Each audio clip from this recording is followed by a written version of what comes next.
Bihar SSC inter level exam math topic लाया हूँ probability, जिसको हिंदी में हम लोग संभावना भी बोलते हैं और प्रायिकता भी बोलते हैं। तो इस पे बेस्ड एक इंट्रोडक्शन पार्ट भी बताया हूँ, जिसमें मैं आप लोगों को कॉइन, सिक्के, डाइस, पासा और कार्ड्स पे रिलेटेड जितने भी कॉन्सेप्ट हैं, उससे रिलेटेड क्वेश्चन हैं, मैं डिस्कस किया। तो वो पार्ट अगर नहीं देखे हैं तो वो ज़रूर देख लीजिए, इम्पोर्टेंट है, उससे बेसिक मजबूत होंगे आपको। एक बात और, उस पार्ट में मैं एक फॉर्मूला बताया प्रोबेबिलिटी का, total favourable outcome by total number of outcome. Hindi में कितना फेवरेबल घटनाएं हैं और टोटल नंबर ऑफ घटना डिवाइड कर देंगे, प्रोबेबिलिटी निकल जाएगा। लेकिन प्रत्येक क्वेश्चन को आप चाहिएगा कि फॉर्मूला से ही बन जाए, पॉसिबल नहीं है। उतना भी सिंपल क्वेश्चन आपको आने वाले एग्जाम में नहीं है।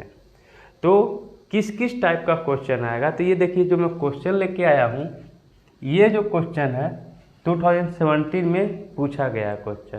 तो इसी पे बेस्ड मैं एक और लेके आ गया ताकि आपको प्रैक्टिस हो जाए। तो जितने भी पॉसिबिलिटी हैं, संभावना है कि इस टाइप का क्वेश्चन आ जाए Bihar SSC inter level exam में, वो मैं सब डिस्कस करूँगा वन बाय वन। तो चलिए स्टार्ट करते हैं। क्वेश्चन कह रहा है इसमें कि 3 विद्यार्थियों द्वारा एक प्रश्न हल करने की प्रायिकताएँ दिया हुआ है, यानी कि 3 विद्यार्थी हैं, तीनों विद्यार्थी को एक प्रश्न हल करने दिया गया। तो उस तीनों विद्यार्थी के द्वारा प्रश्न हल करने की संभावना प्रायिकता दिया हुआ है 1/2, यानी कि विद्यार्थी 1 का संभावना है कि प्रश्न जो दिया गया है 1/2 मतलब 50%। परसेंटेज में सॉल्व करेंगे तो 1/2 है, इसका करिएगा तो 30 समथिंग आएगा, इसका करिएगा तो 25% कि हाँ वो हल कर लेंगे प्रश्न को। तो बोल रहा है क्वेश्चन में कि प्रश्न हल होने की प्रायिकता क्या है, यानी कि तीनों स्टूडेंट के द्वारा प्रश्न हल हो ही जाए उसकी क्या प्रायिकता है। तो देखिए कैसे सॉल्व करेंगे। तब 3 विद्यार्थी है, यहाँ पे मान लेता हूँ 3 विद्यार्थी है, ए बी सी, कुछ भी ले लेते हैं।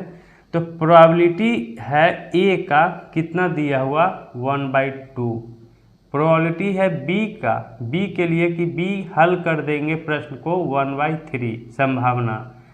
प्रोबेबिलिटी इंग्लिश में बोलते हैं, प्रायिकता संभावना हिंदी में बोलते हैं। तो सी के लिए संभावना है कि वो प्रश्न को हल कर देंगे 1/4। तो हल करने की संभावना है ए के द्वारा, मान लीजिए कि एक विद्यार्थी ए है, तो ए के द्वारा हल न करने की संभावना।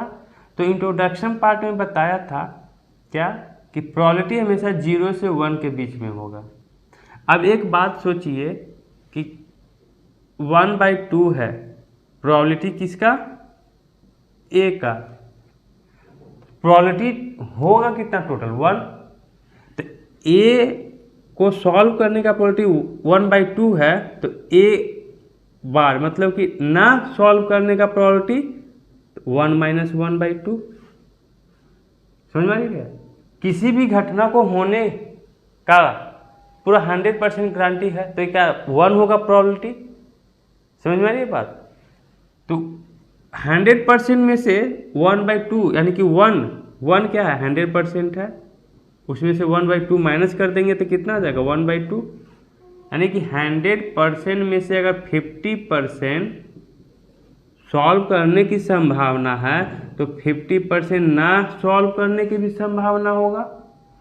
तो 50% को ही सॉल्व करेंगे परसेंटेज में तो क्या आ जाएगा 1/2, तो ये भी 1/2। तो वही चीज़ तो मैं कर रहा हूँ यहाँ पे। तो प्रोबेबिलिटी ऑफ ए यानी सॉल्व करने का प्रोबेबिलिटी 1/2, तो नहीं सॉल्व करने का प्रोबेबिलिटी ए बार का मतलब होता है ना सॉल्व करने का संभावना। यहाँ पे लिख दे ना हल करने का संभावना या प्रायिकता। 1 - 1/2 कितना आ जाएगा 1/2। चलिए उसी तरह से बी का भी निकाल देंगे ना, किसके लिए, बी के लिए, बी के द्वारा हल न होने का संभावना या प्रायिकता। तो होने का है 1/3, ना होने का तो 1 - 1/3, 2/3। सिमिलरली सी के लिए, तो सी के द्वारा हल ना होने की संभावना, तो यहाँ पे स्टेटमेंट लिख लीजिएगा। तो 1 माइनस होने का है 1/4, क्या हो जाएगा ये 3/4। तो ये ए के द्वारा ना हल होने का संभावना, बी के द्वारा ना हल होने का संभावना, सी के द्वारा ना हल होने का संभावना।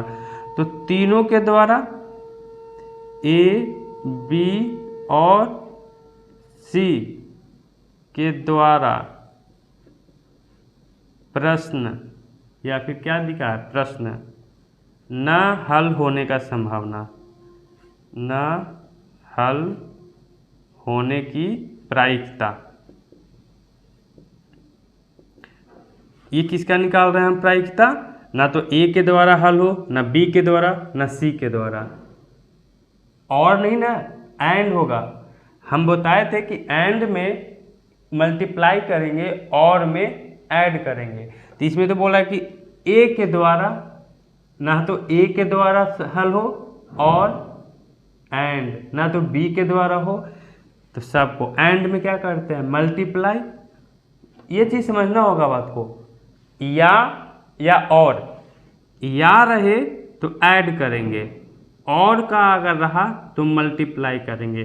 तो यहाँ पे और का मीनिंग निकल रहा है, तो मल्टीप्लाई कर दीजिए 1/2, 2/3 एंड 3/4। कितना आ जाएगा? 2 से 2 कैंसिल, 3 से 3 कैंसिल, कितना आ गया 1/4। तो ये था, ना तो ए, बी और सी कोई नहीं हल कर सकता है। अब हल होगा तो भाई 100% होगा ही होगा। तो 100% का मतलब कि 1, प्रोबेबिलिटी 1, तो उसमें से माइनस कर देंगे।